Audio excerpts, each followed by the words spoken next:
सबको मेरा सलाम पहुँचे। मैं हूँ वाहिद नसीम। आप देख रहे हैं फोर्थ व्यू और मौजू वो लोग जिनसे बचकर गुजर जाया करते हैं। अज़ियत हमें भी झेलनी पड़ती है मगर अपनी बात तो कहेंगे।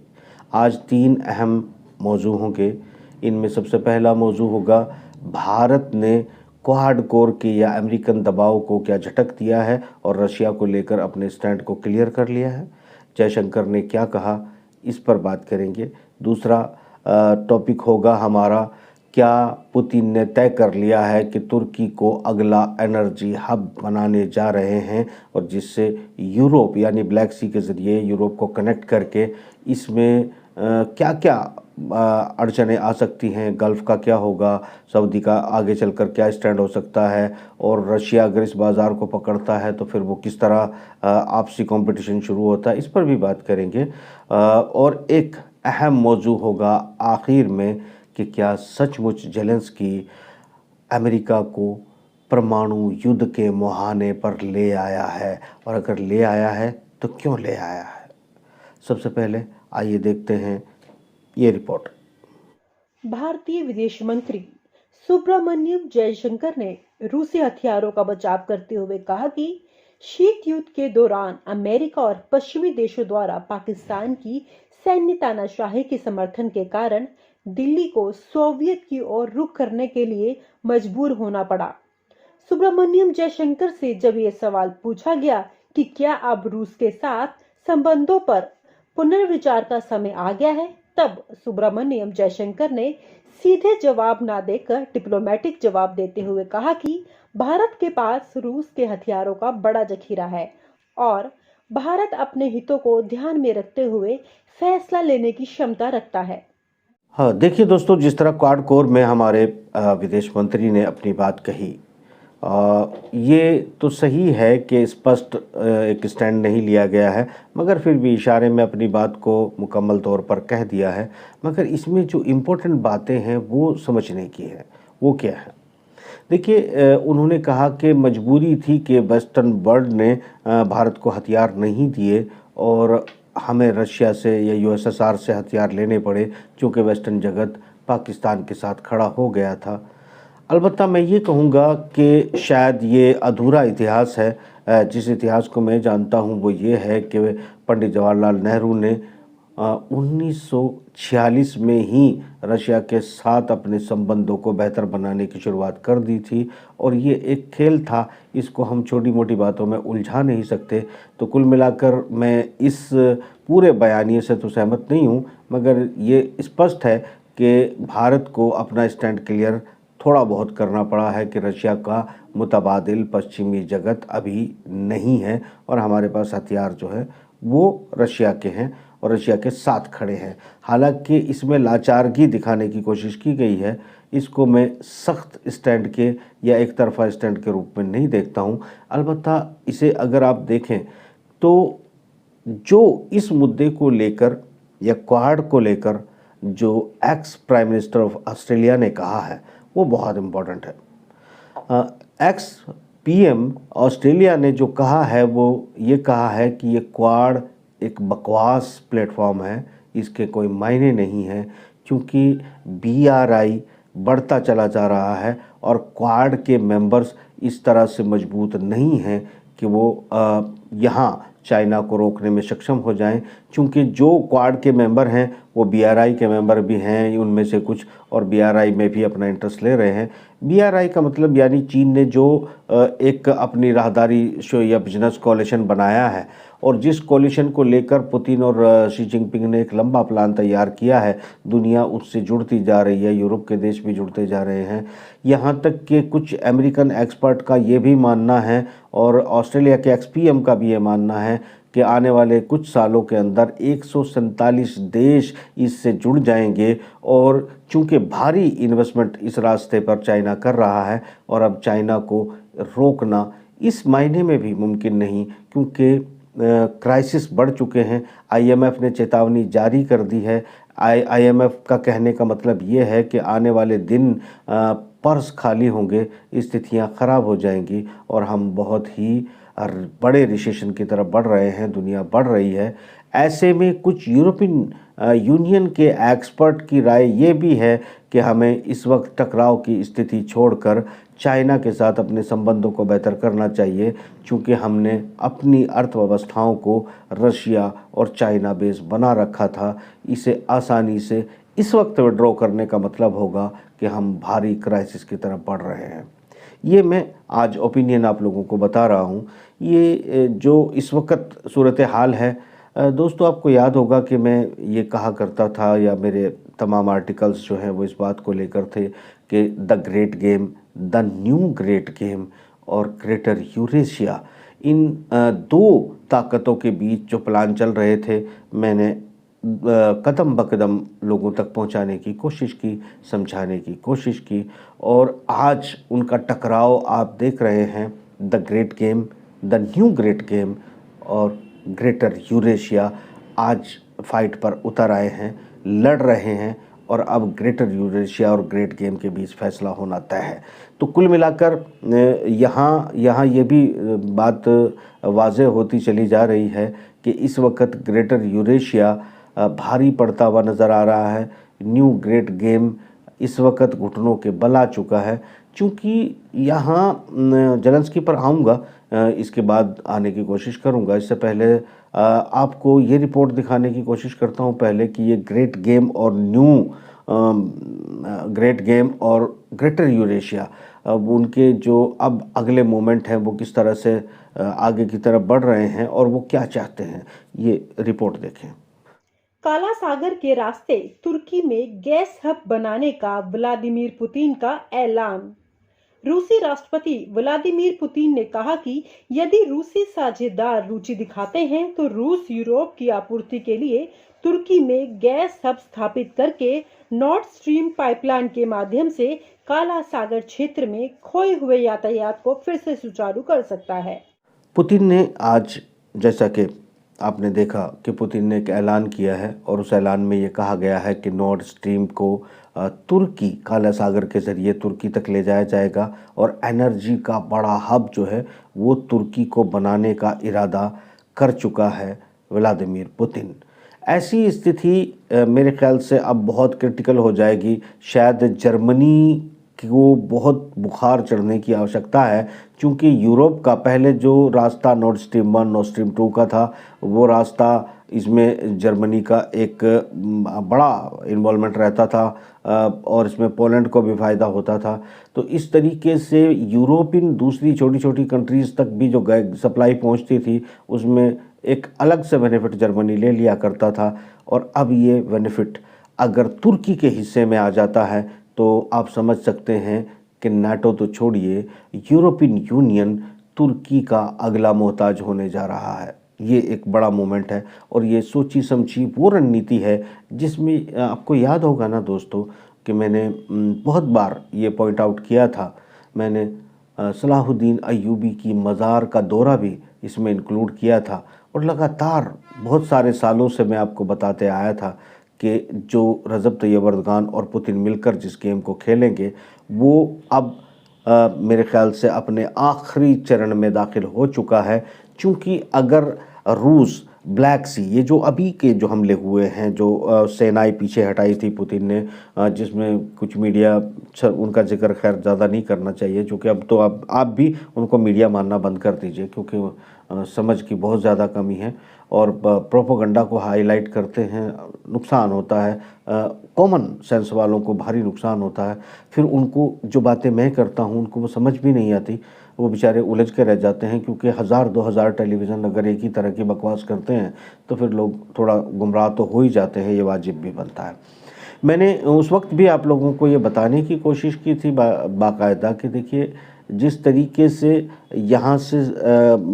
सेना एक खार्किव वगैरह से विड्रॉ की जा रही हैं, ये एक बड़े प्लान का हिस्सा है, और ये साबित करना होगा उनको कि पहले जो डोनबास के इलाके हैं, जो 4 इलाके हैं, उनको कब्ज़ा करके पूरी तरह लैंडलॉक कंट्री यूक्रेन को बना के और अपनी राहदारी और ब्लैक सी पर अपना संपूर्ण कंट्रोल हासिल करने की रणनीति पर जो काम हो रहा है वो बहुत इम्पोर्टेंट है। चूँकि यूक्रेन के अंदर नव नाज़ियों को मतलब समेटना और जो प्रॉक्सी वहाँ पर तैयार की गई है। आज एक खबर और भी बहुत बड़ी है कि मॉस्को के अंदर भी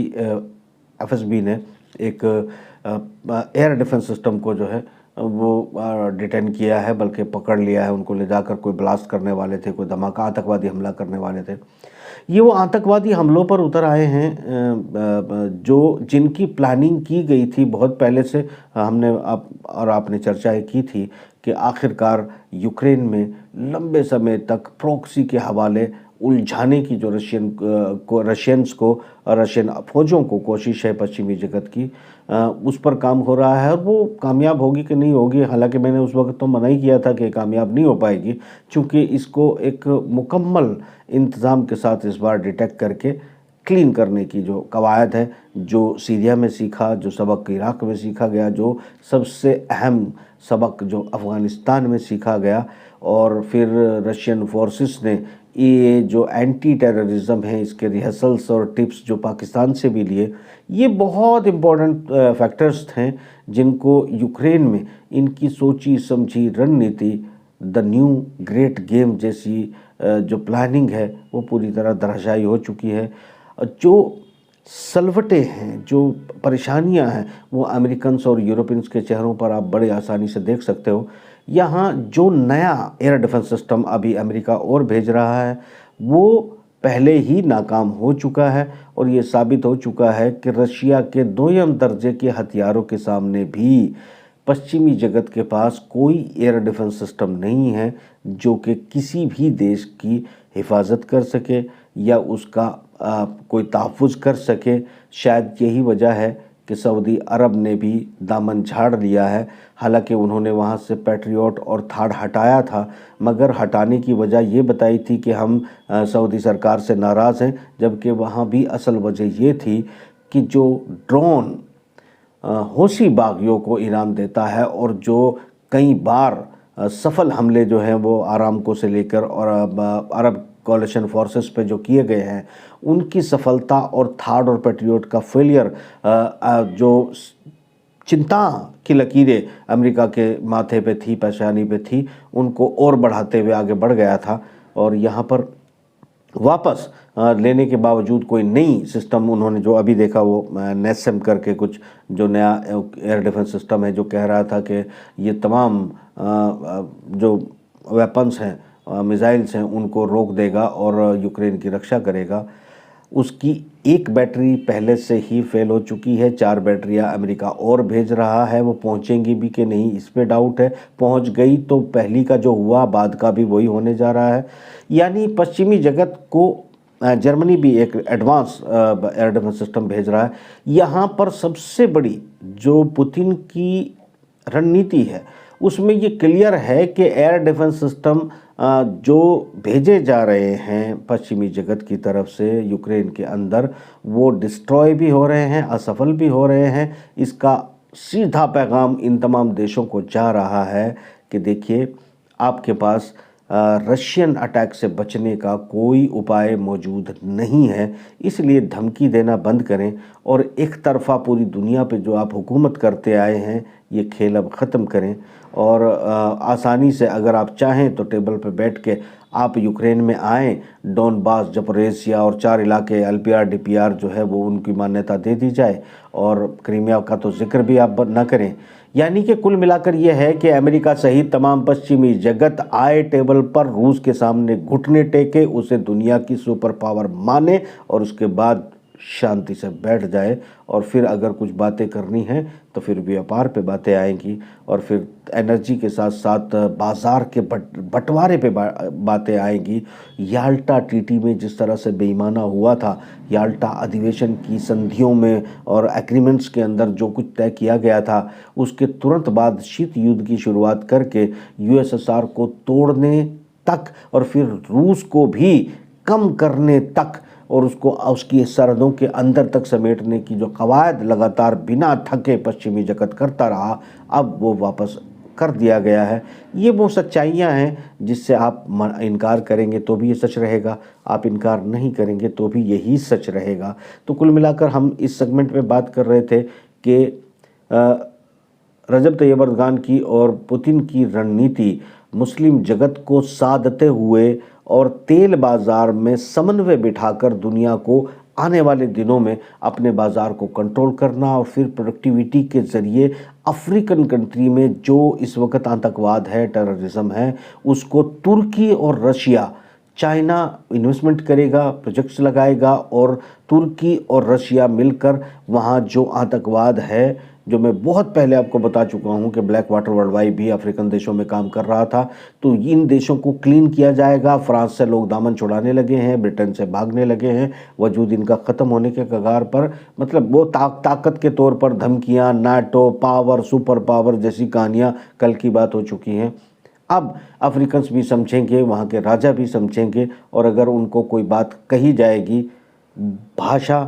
कई बार बहुत प्यार से की जाती है, और मेरा भी एक अंदाज़ है कि अगर मैं किसी की कई बार खुशामद करता हूँ तो ठोड़ी पकड़ते वक्त उसके यहाँ पर एक उंगली डाल देता हूँ, और उंगली लोगों को नज़र नहीं आती, और उसको ये समझा देता हूँ कि मैं तेरा ढेंटवा दबा सकता हूँ, और लोगों के सामने मैं उसे कहता हूँ मुस्कुराता रहे, मैं तुझसे माफ़ी मांग रहा हूँ, सॉरी, और तू इसको तस्लीम कर लोगों के सामने कि हाँ तूने सॉरी को तस्लीम कर लिया। तो एक वो मेरे वाला अंदाज़ भी होता है, क्योंकि ये तो सिर्फ उसको पता होता है जिसके ढेटवे में उंगली घुसी होती है कि उसको सॉरी बोला जा रहा है या फिर उसे उसकी औकात बताई जा रही है। तो ये भी एक अंतर्राष्ट्रीय अंदाज़ होता है जब लोगों से बातचीत के टेबल पर लाकर अपनी बातें मनवाई जाती हैं। तो अफ्रीकन दुनिया में एक बड़ा बदलाव आने वाली दुनिया में देखा जाएगा,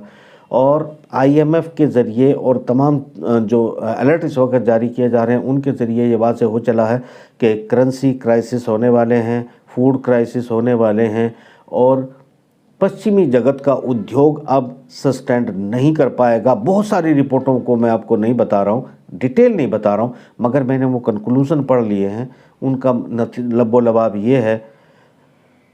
कि तमाम एक्सपर्ट का इस वक्त, जो सही वाले एक्सपर्ट हैं, जो वो यहाँ फुंदा सा लटका के बैठ जाते हैं, वो तो बेचारे अनपढ़ लोग हैं, उनकी बातों का कोई मतलब नहीं होता। जो रियल स्कॉलर्स हैं, एक्सपर्ट्स हैं, उनका मानना है कि 20वीं सदी पश्चिमी जगत की थी, अमेरिका की थी, जिसे धर्मांध की तरफ ले जाया गया, धर्म का जिसमें भारी इस्तेमाल किया गया। 21वीं सदी अब इनसे छीनी जा चुकी है, और ये यूरेशिया की है, और इसमें धर्मांध को ख़त्म किया जाएगा और नैतिकता को ज़िंदा किया जाएगा। बहुत से लोग रडार पे हैं, वक्त आने पर बताया जाएगा। खैर, ये तमाम इस सेगमेंट के पहलू और इस पर हमने चर्चाएं कर ली हैं। अब हम आखिर में वो चर्चा करेंगे जिसमें जेलेंस्की चेतावनी दे रहा है, धोखा दे रहा है, या फिर क्या कर रहा है, इस पर भी चर्चा करते हैं। पहले ये रिपोर्ट देखिए। क्या जेलेंस्की अमेरिका को परमाणु युद्ध की कगार पर ले आया है? अमेरिकी पत्रकार रॉड ड्रेहर ने हाल ही में एक लेख में लिखा है कि यूक्रेन संकट के चलते पश्चिम अपना दिमाग खो बैठा है। जेलेंस्की दुनिया को परमाणु युद्ध की कगार पर धकेलने में सफल होता नजर आ रहा है। जेलेंस्की अमेरिका और अन्य पश्चिमी देशों को धोखा दे रहा है। जेलेंस्की एक उदारवादी कभी नहीं था, बल्कि एक कुख्यात राष्ट्रवादी है, जिनका संबंध नव नाजियों से ही रहा है। दोस्तों, ये बात आज वाज़े तौर पर समझने की है कि क्या जेलेंस्की अमेरिका का ही पपेट था? क्या जेलेंस्की यूक्रेनियों को रिप्रेजेंट करता था, या फिर जेलेंस्की को बैठाने वाली ताकतें कोई और थी? चूँकि ये वाज़े हो रहा है, एक्सपर्ट्स ये मान रहे हैं, चेतावनियाँ दे रहे हैं कि अमेरिका के एक रिपोर्टर, जिस तरीके से एक अमेरिकन जर्नलिस्ट ने ही ये बात कही है कि जेलेंस्की क्या है क्या नहीं है। यहाँ जब हिटलर की कॉन्स्पिरेसी थ्योरी पर बात की जाती है तो हम इससे इनकार नहीं करते कि ज़ायनिस्ट जो है, जिनको चैम्बर में भूनने का काम किया या फिर वो क्या था, उस पर इस वक्त बात नहीं की जा सकती। कभी ज़रूर इंशाल्लाह उस पर तफसील से बात की जाएगी, मगर वो कॉन्स्पिरेसी थी कि सच्चाई वही दौर जेलेंस्की नाम की एक जो आइटम है, इसको प्लांट करते वक्त इस प्रोडक्ट को तैयार करते वक्त बहुत सी मेहनत लगी होगी, क्योंकि ये दुनिया को मजबूरन ऐसी जगह पर ले आया है। यानी इन तमाम मदद देने के बाद, तमाम हेल्प होने के बाद, तमाम हथियार देने के बाद, यहाँ एक बात मैं आपको और बताता चलूँ कि अमेरिका और जापान ने हमास जो वो रिहर्सल करने वाले थे, हथियारों की कमी की वजह से वो रिहर्सल टाल दी है।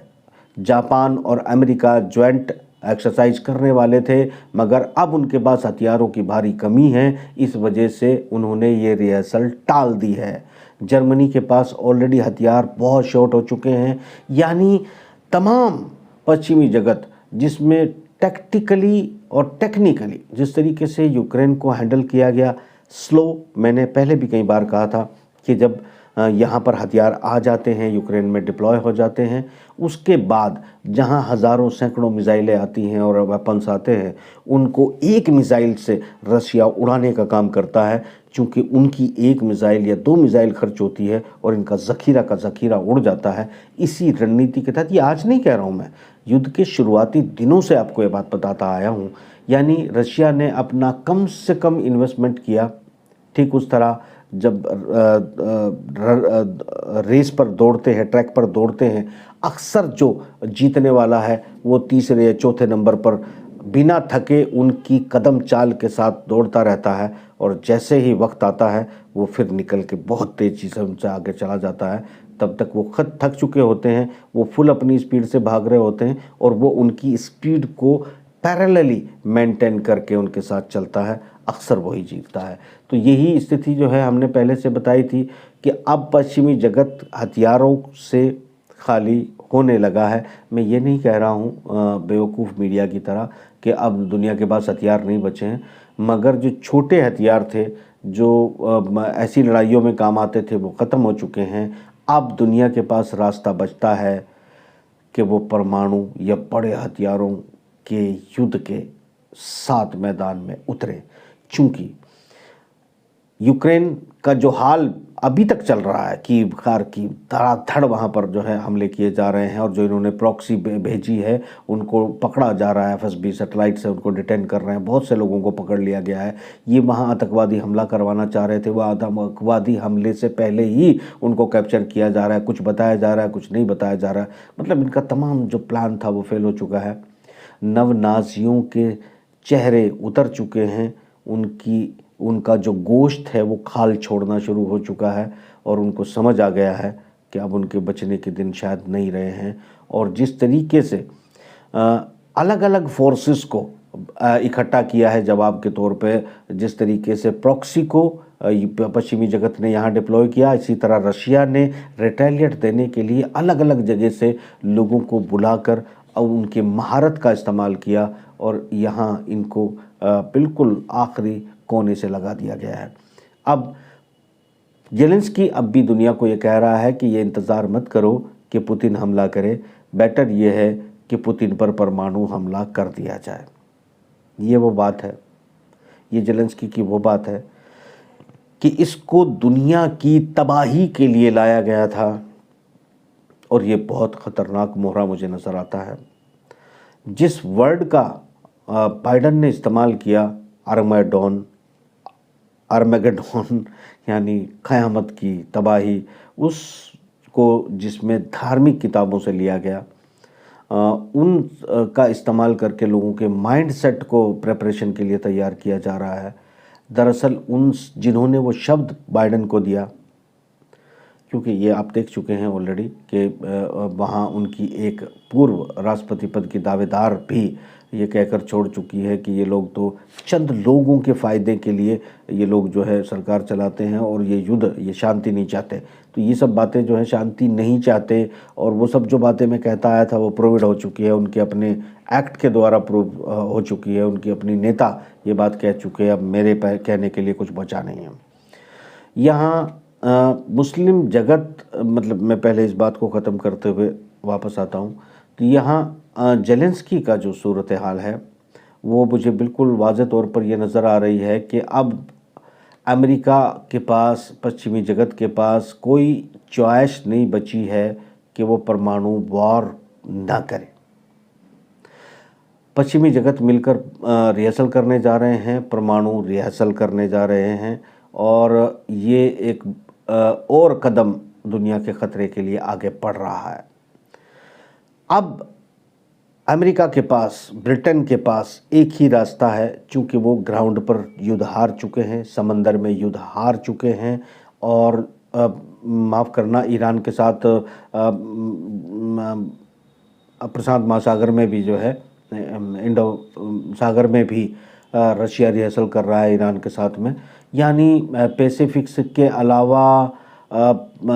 मेडिटेरियन सी में तुर्की के साथ और ये तमाम इलाकों में जिस तरह अमेरिका ने पूरी अपनी फ़ौजें फैला रखी थी, रशिया ने अचानक ये तमाम अपना डेमोन्स्ट्रेशन दिखाकर साबित कर दिया कि अमेरिका और पश्चिमी जगत का, नाटो कोलिशन का हर एक अड्डा उसके रडार पर है और उनके पास अगर कोई रास्ता है तो वो ये कि वो युद्ध की शुरुआत करें और परमाणु युद्ध की शुरुआत करें, चूँकि बाकी उनके पास अब कोई हथियार नहीं बचा है जिससे वो यूक्रेन को ही बचा लें। रशिया को ख़त्म करने की बात भूल जाएं, रशिया के कोलिशंस की ख़त्म करने की बात भूल जाएं। अब बात रह गई है अपने वजूद को बचाने के लिए, अगर वो यूक्रेन को बचाकर ये साबित करना चाहते हैं कि वो बचा सकते हैं और दुनिया में उन्हें भी हथियार बेचने का, बाज़ार पर कब्ज़ा करने का और मार्केट अपने हाथ में गुंडागर्दी के ज़रिए रखने का, क्योंकि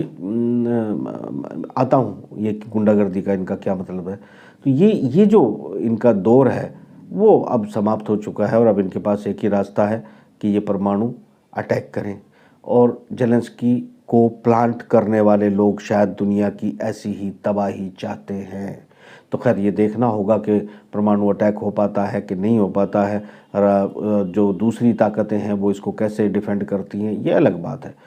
यहाँ अब सूरत हाल पूरी दुनिया के लिए अगर कुछ बनी है, जैसे बाइडन पूरा नाराज़ है सऊदी अरब पर, वो एक्शन लेना चाहता है, जो यूएई के चीफ हैं वो पहुँचे थे पुतिन से मुलाकात करने, क्या पशे पर्दा बात हुई क्या नहीं हुई वो अलग बात है, पर भारी रशियंस का इन्वेस्टमेंट यूएई में जा रहा है। एक बहुत ही अलग तरह से एक्ट किया है ख़ास तौर से मोहम्मद बिन सलमान और मोहम्मद बिन जैद ने। दोनों ने बड़ी सुलझी हुई रणनीति अपनाते हुए,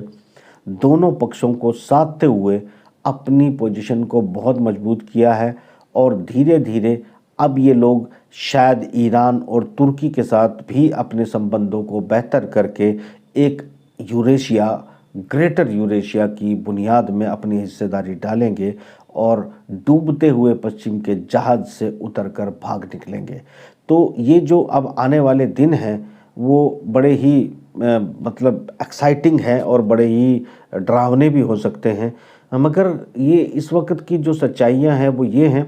कि कोई भी हथियार पश्चिमी जगत के पास ऐसा नहीं है जिससे वो रूस को टक्कर दे सके। यूरेशिया,